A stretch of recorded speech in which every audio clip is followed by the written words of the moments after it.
Moms and dads, we already talked about the perfect stance. Now let's move on to distance. And I want you to understand something up front. Distance is just as important as the stance. There's a perfect distance for every kid in press man coverage. And getting it wrong is one of the most common reasons a kid with a good stance still gets beat at the line of scrimmage. Before we get into the what happens when the distance is wrong, hold on to the same idea from last time. Everything I'm about to explain your kid can do. This isn't about whether he has it in him, it's about whether he knows how to use it. And distance is a huge part of that.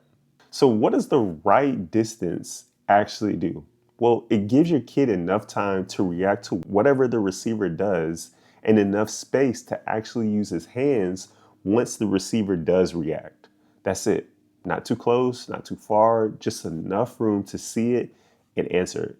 To understand why distance matters so much, you need to understand the order of things are supposed to happen for your kid at the line. Think of it like this. First, his eyes have to figure out what the receiver is about to do. Then his feet and hands have to answer it. That's the whole sequence. See it first, then react to it. Here's exactly how that plays out. So his eyes should be locked on the receiver's waist, not the shoulders, not the hands, not the eyes, the waist. That's one part of the body a receiver can't fake with. His arms can fake you, his head can fake you, but his waist can only go where his body is actually about to go. So the waist tells your kid the what the receiver is about to do.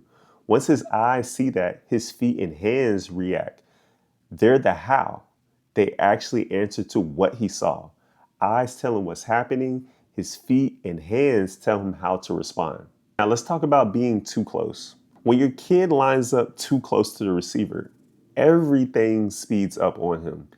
He's got less than a second to figure out which way this guy is going. And the closer he is, the less room there is for error. Picture trying to catch a ball someone throws from 3 feet away versus 30 feet away. The closer it comes from, the less time you have to react. And the easier it is to fumble it completely. When he's too close, that order that we just talked about, eyes first, then feet, then hands, it completely breaks down. There's no time gap between seeing it and reacting to it. So instead of actually reading the receiver, his body just guesses. That's why you'll see DBs grab and open the gate early and lose leverage, not because his technique suddenly got worse, but because there was never enough time for the read to happen in the first place. A simple way to say it, no time, no read, no answer, just a guess. That's why a kid can have a great stance and still get cooked at the line if his distance is off. Now, let's talk about being too far.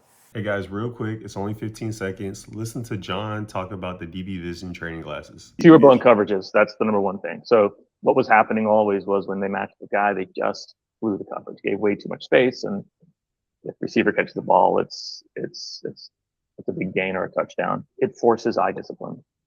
There's no other option. So it forces eye discipline and helps that click in the player's mind of what that really means. Some people confuse playing too far with playing catch man coverage, which is a different technique altogether, usually around 5 yard mark. What we're talking about is press man being played around that 3 to 4 yard mark. Too far to be considered proper press distance, but not far enough to be catch man either. It's middle ground that doesn't work well for either technique. Here's the difference.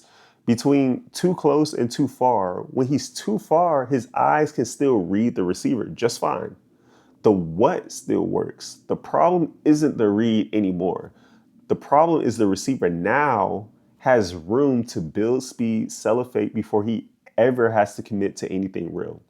He can take a full head shoulder fake, build momentum, change direction, and it'll look completely believable.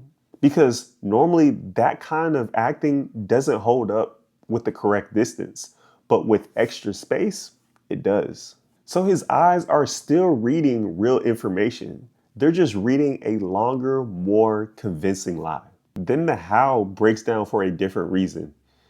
Even if his feet and his hands answer correctly, he now has more ground to cover to actually close that gap and get his hands on the receiver.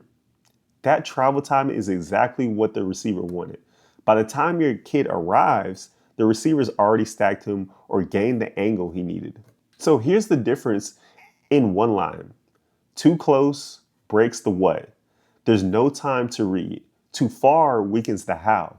The read still happens, but the answer shows up late because there's too much ground left to cover. The right distance is what makes this whole what and how sequence actually work the way it's supposed to.